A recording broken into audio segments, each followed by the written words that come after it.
kita masuk kota Jerusalem kedua kalinya kemarin untuk mengunjungi Gereja Santa Anna. Hari ini hari Minggu, berarti hari yang pertama dalam kalender orang Yahudi. Hari kerja, hari biasa. Semua buka, semua melakukan aktivitas sehari-hari seperti biasa. Sekarang Bapak dan Ibu, hari ini kita akan belajar kenapa kota Jerusalem dianggap kota suci bagi tiga agama besar di dunia ini. Bagaimana dianggap suci bagi orang Yahudi, Kristen maupun Islam. Kita akan mulai di tempat yang paling suci bagi orang Yahudi, tidak hanya di Jerusalem dan Israel, tapi pusat orang Yahudi dari seluruh dunia, yaitu tembok barat atau tembok rataban yang ada di depan Anda. Kenapa dinamakan tembok barat? Karena tembok ini merupakan dinding yang melindungi halaman-halaman Bait Suci dari arah baratnya. Pada saat Raja Salomo maupun Raja Herodes mendirikan Bait Suci, terutama yang kedua, didirikan oleh Raja Herodes di sekitar 20 sebelum Masehi. Dia pertama mendirikan tembok dari bagian selatannya, baratnya, timurnya, dan utara. Setelah itu dia mendirikan Bait Suci. Lalu setelah Bait Suci hancur pada tahun 70 Masehi oleh Jenderal Titus, tetap sisanya ditunjuk di sini dalam tembok ini yang melindungi Bait Suci dari sebelah barat sehingga dinamakan tembok barat. Juga nama yang paling terkenal itu adalah tembok rataban. Dinamakan tembok rataban, diyakini tembok tidak meratapi. Yang meratapi di sini adalah orang-orang yang datang, orang Yahudi, untuk berdoa di tembok ini sebagai sisa dari Bait Suci yang kedua. Sambil berdoa mereka meratapi, karena begitu dinamakan tembok rataban. Tembok rataban ini yang sangat suci bagi orang Yahudi, juga pusat keagamaan dan kebudayaan orang Yahudi. Lalu terbagi menjadi dua ruangan, kanan untuk perempuan, yang di sebelah kiri untuk laki-laki. Bisa lihat cara doa mereka Bapak dan Ibu sambil menghadap tembok ini. Bisa secara pribadi, bisa sebagai kelompok berdoa bersama-sama. Dan tembok ini, halaman di sini selalu terbuka 24/7. Selalu orang-orang bisa datang dan berdoa sambil mereka kasih permohonan atau surat doa di lubang-lubang yang ada di tembok ini. Itu seperti permohonan kepada Tuhan. Kenapa? Karena menurut orang Yahudi di sini adalah Shekhinah. Shekhinah artinya kehadiran Tuhan. Berarti mereka merasakan kehadiran Tuhan di sini, di sisa dan peninggalan Bait Sucinya. Lalu mereka ingin ada permohonan, permintaan dari Tuhan harus tertulis dan ditaruh di lubang-lubang ini agar diterima oleh Tuhan. Sekarang Bapak dan Ibu yang mau mendekat di tembok ratapan di sini dan melihat dari dekat bagaimana batu-batu ini yang besar, ya, namanya Herodian, berarti dari masa Raja Herodes. Bagaimana kita tahu itu adalah karya Raja Herodes? Dari cap dia seperti frame. Kalau batu ini berframe, ada frame-nya, berarti dari zaman Raja Herodes. Berarti pada waktu Raja Herodes mendirikan kembali Bait Suci yang kedua, dia mendirikan tembok ini. Ya, Shalom Aleichem, salam sejahtera buat semuanya. Saat ini saya ada di kota tua Yerusalem, tepatnya di lokasi tembok ratapan. Ya, ini adalah tembok ratapan. Dan saudara-saudara, tembok ratapan atau dikenal juga dalam bahasa Inggris Western Wall, ini adalah salah satu situs yang dianggap suci dan bersejarah yang sangat penting di Yerusalem atau Israel, ya. Dan tembok ratapan ini juga dikenal dengan beberapa nama, juga disebut sebagai tembok barat dari Bait Suci, atau yang dalam bahasa Ibrani-nya disebut sebagai kotel. Dan tembok ratapan ini terletak di sisi barat dari Bait Suci di kota lama Yerusalem.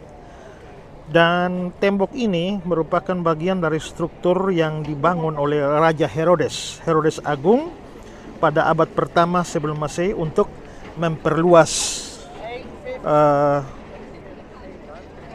kompleks Bait Allah ya. Jadi ini betul bahwa ini adalah ya sebagian dari batu-batu itu adalah dari zaman Raja Herodes.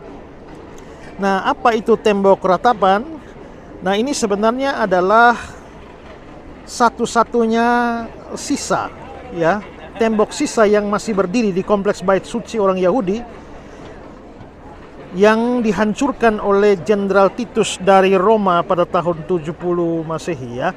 Kita tahu bahwa Bait Allah pertama itu didirikan oleh Salomo, tapi dihancurkan oleh Nebukadnezar ya dari Babilonia, dan selanjutnya pada waktu pembuangan dari Babilonia di bawah kepemimpinan Ezra, Nehemia, Bait Allah maupun juga tembok Yerusalem dibangun kembali ya, juga pada zaman Nabi Hagai. Tapi dan karena itu pada zaman Yesus hidup itu Bait Allah Salomo sudah tidak ada lagi. Nah, lalu didirikan Ezra, Nehemia, tapi disempurnakan oleh Raja Herodes Agung. Dan tapi Bait Allah itu yang didirikan oleh Herodes itu akhirnya hancur pada tahun 70 ketika pemberontakan orang Yahudi pecah dan dibasmi oleh tentara Roma di bawah kepemimpinan dari Jenderal Titus. Nah, pada waktu Titus menghancurkan kota Yerusalem dengan Bait Allah seluruhnya, dia meratakan semuanya dengan tanah. Tapi lalu disisakanlah, Titus meminta untuk menyisakan satu bagian tembok, yaitu bagian barat ini. Untuk apa? Untuk menjadi peringatan bahwa orang Roma pernah menaklukkan dan menghancurkan tembok-tembok sebesar ini. Karena itulah ini bagian barat yang tersisa. Nah, disebut tembok ratapan karena orang Yahudi sering datang meratap di sini, meratapi kehancuran Yerusalem tahun 70. Ingat ya, bahwa setelah kehancuran tahun 70 itu mereka tidak pernah punya Bait Allah lagi. Ya, karena itulah mereka meratap sampai hari ini karena ketiadaan Bait Allah, juga bahwa mereka di sini juga untuk berdoa dan mengharapkan kehadiran Mesias atau Kristus. Kalau bagi orang Kristen, Yesus itu adalah Kristus atau Mesias, tapi orang Yahudi kan tidak mempercayai itu. Ya, dan karena itulah mereka masih berdoa dan menantikan datangnya Mesias. Karena itulah maka tembok ini disebut sebagai tembok ratapan. Orang-orang Yahudi Ortodoks itu mereka sering datang berdoa di tempat ini, dan ini dibagi dua ya, tempat ini ya, laki dan perempuan tidak bisa campur. Kalau yang saudara lihat ini adalah bagian untuk laki-laki, sedangkan bagian yang sebelah sana itu adalah bagian untuk perempuan. Nah, lihatlah orang-orang Yahudi yang datang dan banyak berdoa di tempat ini. Mereka berdoa dari sini karena mereka percaya bahwa posisi Bait Allah itu dengan ruang Maha Kudus itu persis bagian terdekat itu di bagian ini ya. Dan karenanya mereka datang berdoa di sini. Lihat, mereka datang membaca Taurat. Ya.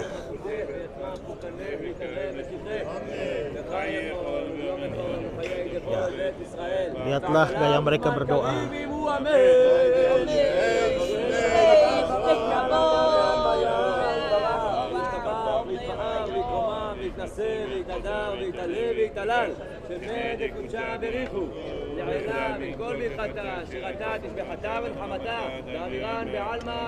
Ya, ada yang membawa Taurat, membaca hukum Taurat di sini. Ya, juga seperti ini. Banyak sekali mereka, semua datang membawa Taurat dan berdoa di tembok-tembok ini ya.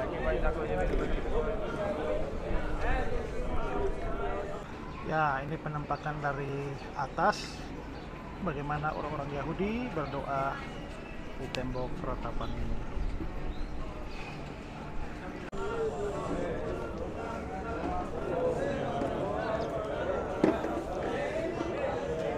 Nah, tembok ratapan ini juga selain dianggap sebagai tempat yang paling suci bagi umat Yahudi, karena dia merupakan sebagian dari dinding penyangga yang mengelilingi tempat kudus bait suci, dan ribuan orang Yahudi mengunjungi tembok ini untuk berdoa, termasuk orang Kristen. Dan salah satu hal yang sering terjadi di sini, karena ingatlah bahwa bait Allah itu sering dianggap sebagai, itu bukan sering dianggap, tapi memang adalah tempat kediaman Allah. Nah, walaupun sudah hancur, tapi mereka tetap menganggap bahwa inilah tempat kediaman Allah, dan karena itu layak untuk membawa permohonan-permohonan mereka kepada Allah. Maka orang-orang dari berbagai macam bangsa datang ke kota ini, tembok ini. Kalau saudara lihat, ada begitu banyak kertas yang disisip-sisip di celah-celah tembok batu-batu ini ya. Nah, itu apa? Itu adalah permohonan-permohonan doa. Orang ada yang datang minta anak, ya, bahkan kalau ada tur-tur seperti ini ke Israel, ada orang yang tidak ke Israel tapi titip pokok doa, minta anak lah, minta istri, minta suami dan lain sebagainya. Nah, mereka taruh di celah-celah batu ini. Ya. Ini contoh kitab Taurat yang mereka baca persis di tembok ini. Ya. Nah, bagi saya sendiri secara pribadi dan secara teologi adalah tidak benar ya kalau kita merasa bahwa hanya di satu tempatlah Tuhan hadir dan karenanya perlu titip pokok doa di sini. Ingat Yohanes 4 ayat 24, Yesus berkata bahwa akan tiba saatnya orang akan menyembah dalam roh dan kebenaran. Allah itu roh, barang siapa yang menyembahnya dalam roh dan kebenaran. Berarti arti dari ayat itu adalah tidak ada satu tempat yang bisa diklaim bahwa itu adalah Allah ada di sana dan Allah tidak ada di tempat yang lain. Allah dapat ditemui di mana-mana. Jadi berdoa, memohon kepada Allah itu dari mana saja di penjuru bumi ini, itu sesuatu yang sama nilainya dan sama kuasanya. Berdoa di tembok ratapan tidak membuat doa saudara lebih manjur. Ya, tapi ya itulah yang dipercaya oleh banyak orang, bukan hanya orang Yahudi, tapi juga orang-orang Kristen. Ya. Nah, sekedar informasi bagi kita bahwa tembok ratapan ini, ya, itu dia memiliki tingginya itu 19 meter ya dari bawah. Selain umat Yahudi, tembok ratapan juga memiliki makna penting ya bagi orang Islam juga. Karena di bagian atas dari tembok ratapan ini ya, nanti di seberang sana itu ada kompleks dari Haram Al-Sharif atau Dome of the Rock. Masjid yang dianggap suci bagi umat Islam. Ya. Nanti saya juga akan mengunjungi Dome of the Rock di bagian atas sana ya. Nah, bagi umat Kristen, tembok ini juga menjadi saksi sejarah penting dalam kehidupan Yesus. Karena kita ingat bahwa Tuhan Yesus pernah di Matius 24 menubuatkan tentang kehancuran bait Allah ini, di mana satu batu tidak akan ada di atas batu yang lain. Dan memang hari ini bait Allah hancur, bait Allah runtuh, tidak ada satu batu di atas batu yang lain. Yang tersisa ya hanya ini aja. Ini bukan tembok bait Allah, tembok ini adalah tembok maksudnya bukan bangunan bait Allah langsung ya, tapi ini tembok luarnya ya. Bait Allahnya ada di bagian dalam. Jadi secara khusus untuk bait Allah sendiri, ruang suci, ruang maha suci itu sudah tidak ada lagi satu batu di atas batu yang lain. Dan itu tepat seperti yang dikatakan Yesus. Yesus menubuatkan ini terjadi itu 40 tahun sebelumnya. Ya, Yesus mungkin menubuatkannya antara tahun 30 atau 27 sampai 30 dan tahun 70 itu tergenapi. Ya. Nah, bait Allah ini dibangun oleh Raja Herodes Agung, tapi dia mati sebelum selesai. Dan dilanjutkan oleh anaknya Herodes Antipas, dan bait Allah ini baru selesai tahun 66 Masehi ya. Sehingga ketika dipakai 4 tahun, nah langsung dihancurkan oleh orang Roma. Ya, itu sedikit keterangan tentang tembok ratapan ini. Ya. Dan kita bersyukur bahwa iman orang Kristen itu tidak bergantung lagi pada tempat ini. Kita sudah percaya Yesus sebagai Mesias. Orang Yahudi masih menanti-nantikan menanti-nantikan kedatangan Mesias. Tapi bagi orang Kristen, Mesias sudah datang, yakni Yesus Kristus. Dan Yesus itulah yang Mesias sesungguhnya. Itulah yang telah ditolak oleh orang-orang Yahudi dan menantikan Mesias sampai hari Kadang-kadang kita sebagai manusia yang sudah percaya kepada Tuhan, berterima kasih sebesar-besarnya kepada Yang Maha Kuasa. Dalam pengajarannya Yesus Kristus kita mengetahui.